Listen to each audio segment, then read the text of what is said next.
All right, everyone. I am so excited for you to hear Angelique's story. It is remarkable, and I appreciate so much your willingness to share. Thank you for being here.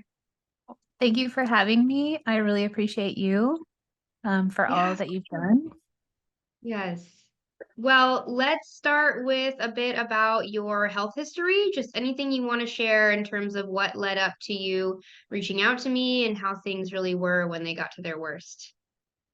Okay, so I was born with a heart arrhythmia, and when I was less than a day old in the hospital, I had an allergic reaction to the blanket that I was wrapped in or to the detergent that they used. Um, I was not breastfed because my mom, like her milk never came in, and the formula that they gave me also caused hives and like skin reaction.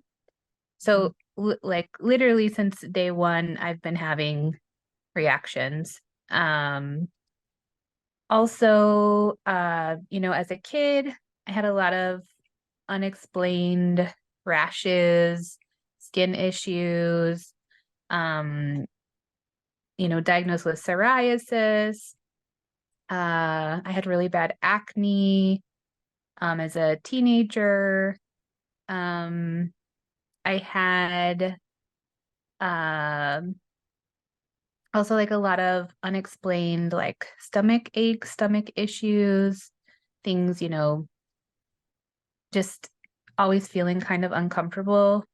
Um, I had reactions to food coloring, like specifically orange dye that used to make me really sick. Um, and I couldn't have like any orange soda or orange candy or anything like that. Um, and I had a lot of really bad allergies. I was allergic to just everything in the environment, had to use special detergents and soaps and just really sensitive, always very, very sensitive. And my heart arrhythmia didn't really give me problems up until I was about 30. And then when I was 30, it was causing me to pass out quite frequently. And had to see the cardiologist pretty regularly. And there was lots of ER visits and hospital stays. And um, I wasn't really responding to medication. Um, and I kept having unexplained weight gain, like pretty much all throughout my life. Like I would be eating the same things, doing the same exercise, and I would gain like 50 to 75 pounds in 6 months. And healthcare professionals were like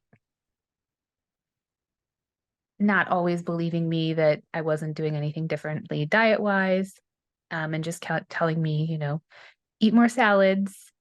And I would eat more salads and I would still gain weight and I would feel a lot worse actually. Yeah. Like the more vegetables I ate, I would always feel worse. Um, Mhm. I have a lot of facial flushing. It's a lot better than it was.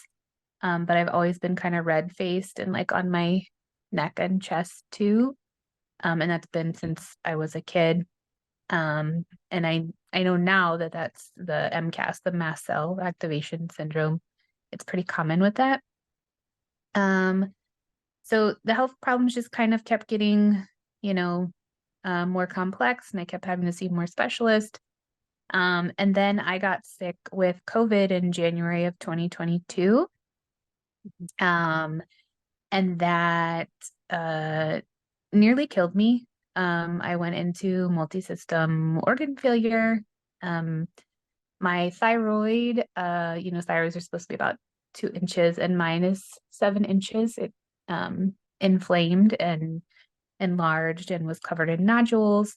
And I went hyperthyroid, was losing like about a pound a day before I was able to, know what was going on, after getting diagnosed and treated with hyperthyroidism. Um, my liver was not doing well. That went into failure when I got sick. My spleen went into failure when I got sick. And my bladder and my lungs were not considered failing, but they weren't in good shape. So, by that time in 2022, a lot of people with COVID just got sick, and then they would be sick for maybe 10 days, 5 to 10 days, and then they would be, better, maybe tired, Right. but better, bouncing back. I just never bounced back. And Yeah. I was going to the ER urgent care daily for about a month. They didn't have room in the ER here where I live, and I just had to keep going back in for fluids. And from day to day, my vitals, like my blood work, they were taking my blood every day, and my vitals were very different every day. Like one day, my iron would be bottomed out, and then less than 24 hours later, my iron would be, the other way, like off the charts. Right. And that happened with like so many different um so many different of the blood so many different blood tests. Yeah. uh and then I made an appointment in February of 2022 to go to the long COVID clinic here, but the soonest appointment was November, so I had to Mhm. wait a really long time.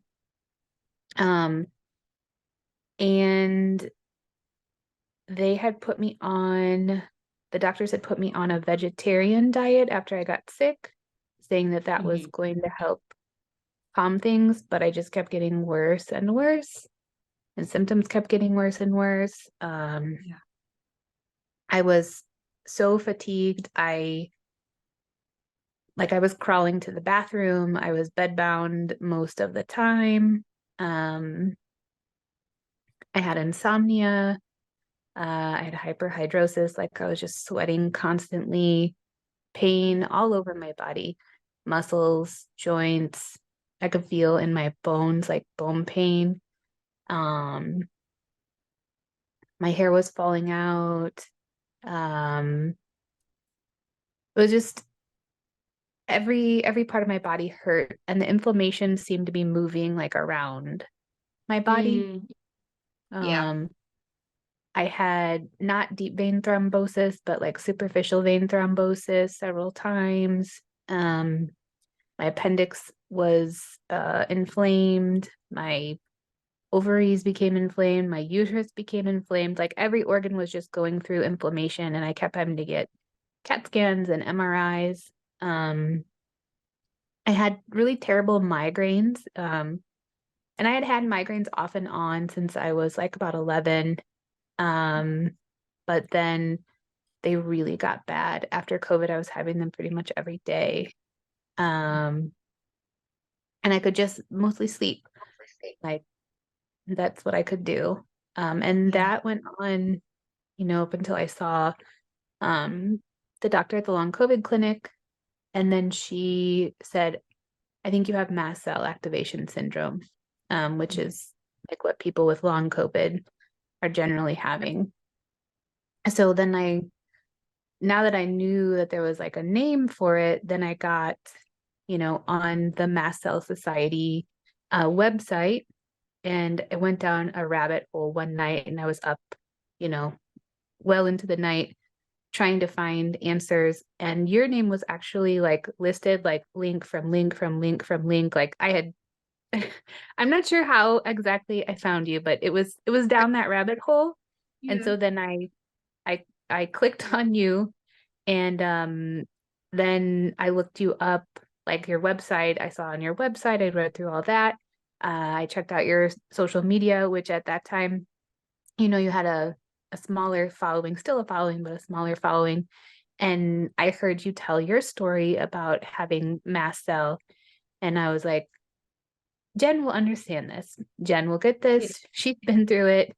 And Yeah. you were really the first doctor, I'm sorry, the first professional, not doctor, but you're a nutritionist, the first professional that I had spoken to that had given me any kind of glimmer of hope, any kind of plan. Yeah. The prognosis was very grim for me. Like in December of 2022, they told me, like patted my hand and said, make sure your life insurance is in order and enjoy your Christmas with your son, make it special for him. And Wow. like they couldn't explain what was going on and didn't know how to fix it because treatments weren't Yeah. working. So I felt a glimmer of hope when I found you. And you know, I think that was about the time that your practice was kind of like just really taking off. Like you had gained a All the lot of long haulers, right? We're starting to find me. Yes. Yeah. Yeah. yeah, you had gained a lot of popularity. So I waited like about, I think, a month for my initial consultation, and then a month for another, the longer introduction meeting with you. Mhm. And you just seem to like be able to answer every question and have a solution for every issue that I was having. Nothing was surprising you. And I would go to the Yeah. doctor, and the doctors would be like, I've never heard of this before. I've never had a patient experience this before. Or the Mm. treatments they would give me, you know, I've never had a patient not respond to this treatment. Um, but Yeah. you just had a different approach about it. You were like, okay, if that didn't work, then we'll just try this. And Yeah. like every symptom that I had, you didn't seem like you seemed concerned as like for me as a person that I was going through it, but Yeah. you weren't bewildered by the fact that it was happening. You were Right. just like, okay, we'll address it. And you were the first person to do that. Yeah. And I did have an allergist slash immunologist who I also was working with, Mhm. and he told me up front, he said, I'm not an MCAS specialist, but you are my patient, and I do want my patients to get better. So Mhm. whatever I need to do for you, that's what I'm going to do.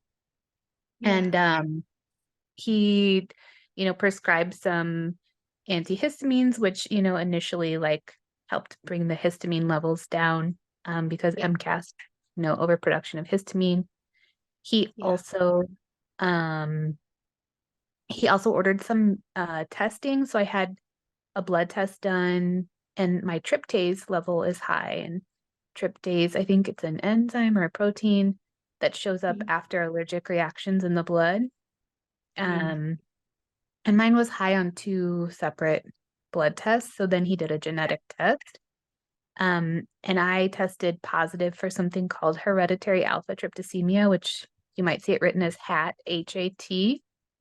Mhm. Um, most people, my understanding is that most people with HAT, with the gene don't ever show symptoms. About a third show symptoms. And of the third that have symptoms, only a third of that third have severe symptoms. But if you have the symptoms, then you need to treat them. Um, so having HAT with MCAS is kind of like a double whammy for Yeah. histamine. Mhm. Um, and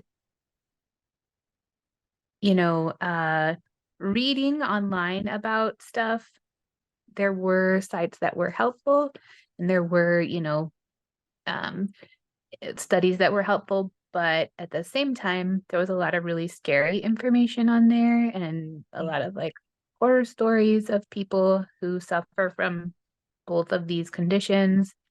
Um, and I had the doctors telling me like, you're at the end of your life, like we can't turn around this organ failure. Um, and then in January of 2023, we had our meeting, and you had like a solid plan. You knew exactly what to say, like exactly like what to do.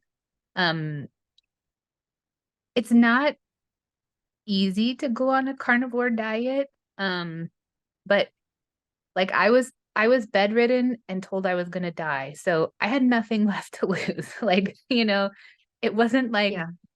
oh, you have to give up, you know, all of your favorite foods and suffer.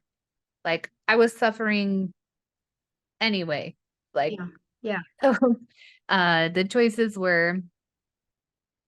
were keep doing what I was doing and be bedridden, Yeah. or change and get better. And so Right. I I changed. I followed the carnivore diet, the steps for the carnivore diet, and changed. And the other really big difference for me too was the supplements. Like, Mhm. I had those migraines, every day during like after I'd had COVID. And and like not just a bad headache, like a migraine, like Yeah. can't have any light or sound, complete darkness, uh, constant pain. Um, and you suggested magnesium L-threonate, and Mhm. I started that, and within 3 days, the migraines were gone. And Wow. that was like you had me titrate up. So like Mhm. I wasn't even on, like, I think I was on like a sixth of a dose or something, like, Mhm. and it made I just woke the day I woke up without a migraine, I was like, "Oh my gosh, like this is working. This is treating the issue. Like, I don't have enough magnesium in my body." And that Yeah. that worked. That worked. Yeah. Um Yeah. like I was also diagnosed with uh on my thyroid. When they did the biopsy, I had what they call onocytic cells, which are like inflamed precancerous cells in the thyroid. And upon second biopsy, those cells are reversed. Like the cells um, are not considered onocytic anymore. Wow.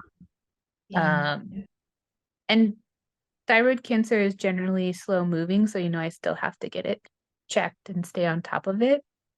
But as of right now, after I think that was about 9 months of treatment, the cells were not anesthetic anymore. They were Wow. um so the nodules on my thyroid are also shrinking. I used to not be able to even touch my neck because it was so Yeah. inflamed. Yeah, I Um remember that. Yeah. yeah. And I started on the selenium that you Mhm. recommended. Like, I think we did like six months of that. It was 3 or 6 months, I Mhm. can't remember.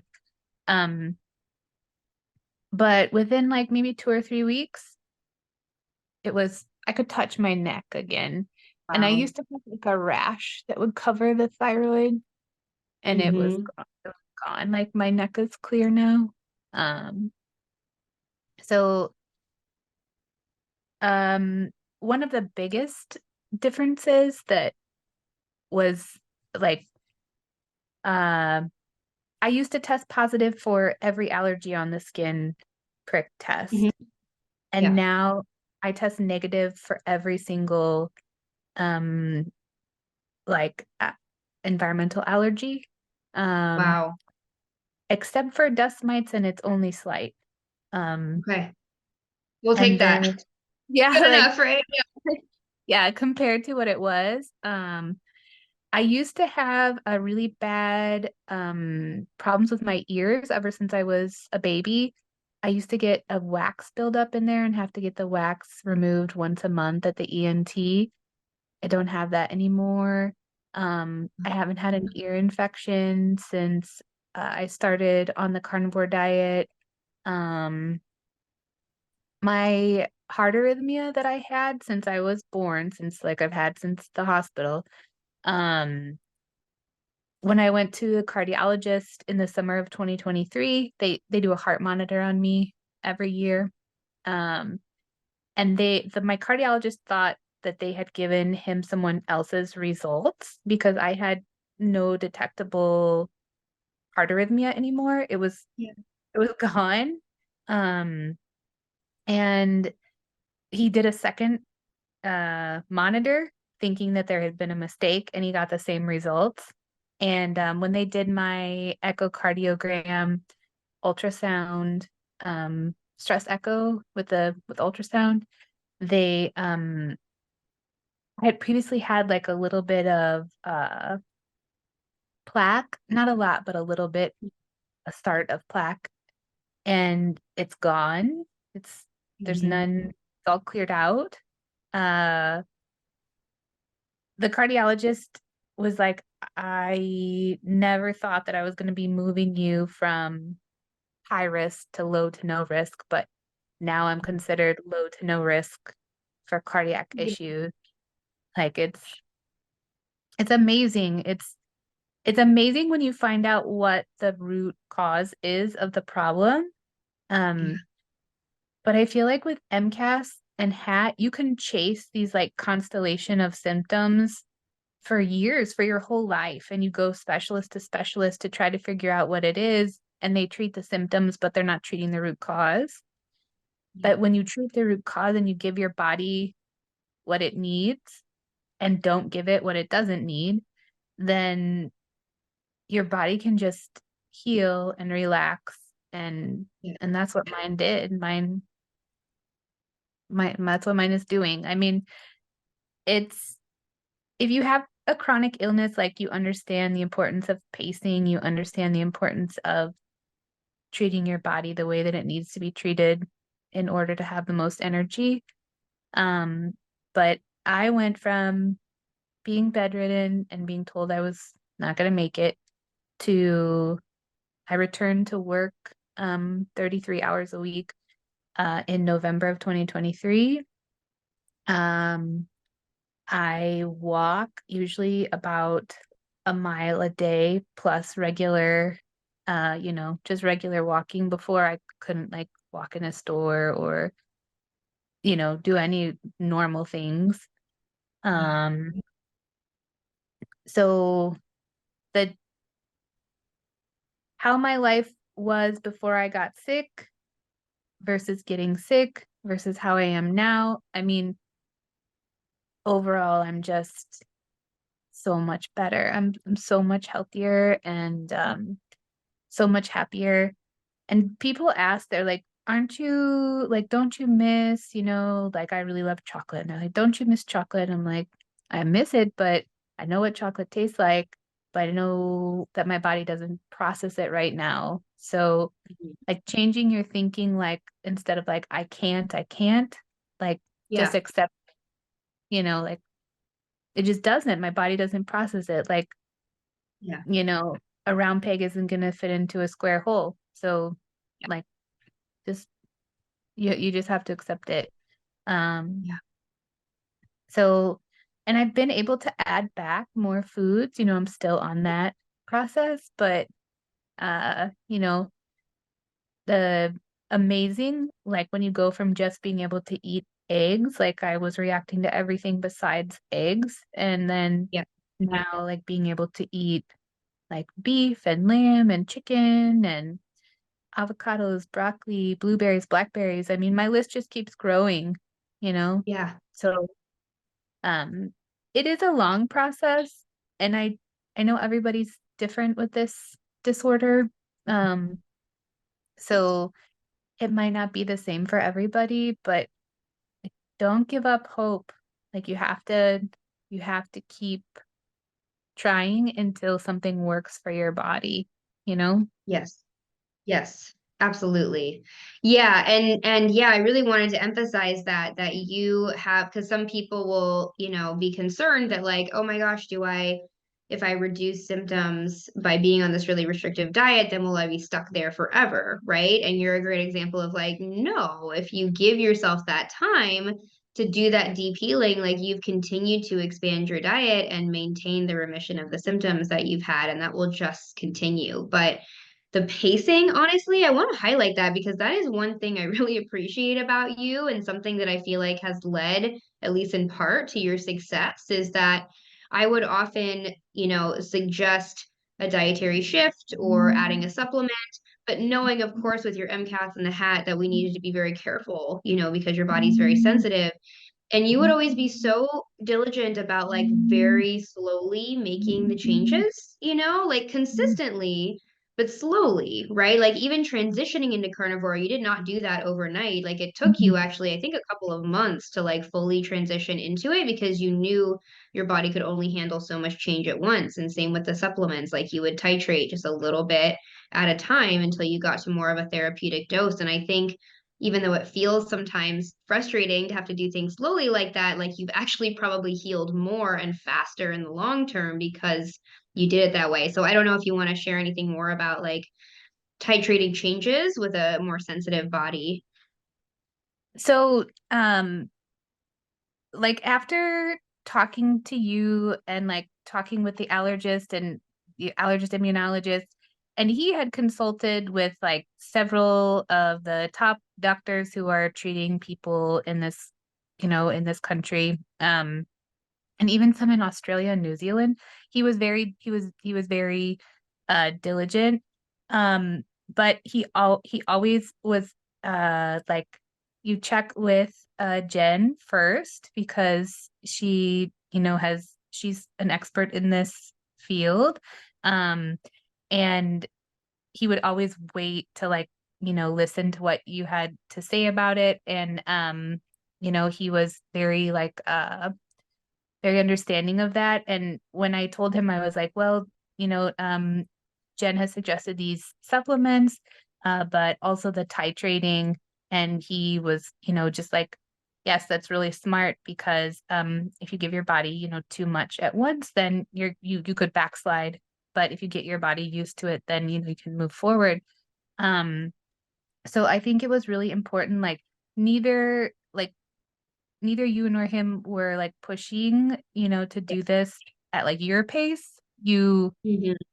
You went with my pace, and like you specifically encouraged me to listen to my body, and like pay attention to the symptoms, if things were changing. So like magnesium was one that magnesium L-threonate is one that we titrated. And like your suggestion of um you know, just using the powder supplement inside of the pill capsule instead of taking it with the whole pill capsule, I think that made a big difference because a lot of times people with MCAS, we react to like the fillers in medicine. Yeah. Yeah. And like if I didn't have to process the pill capsule, then I didn't need, like if I didn't need to do that, if it was available Yeah. just to take it in a small dose, then and that was better for me. Mhm. Um, and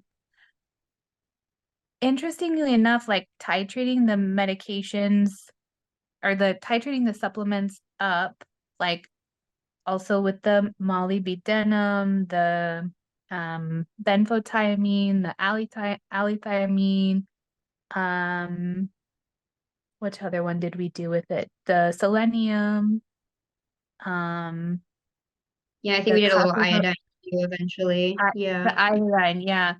Um, And the iodine, my body is still getting used to the iodine. Like the I think we're supposed to be working up to 10 drops and I'm like at 4 now. Um, but I have noticed a big difference with that, a big Yeah. difference with that. Um, and I had been on a lot of medication, a lot of it, like each organ that was failing was given a medication. And I've either been able to come off of the medication completely, stop the medication, or I'm at like a baby dose of it.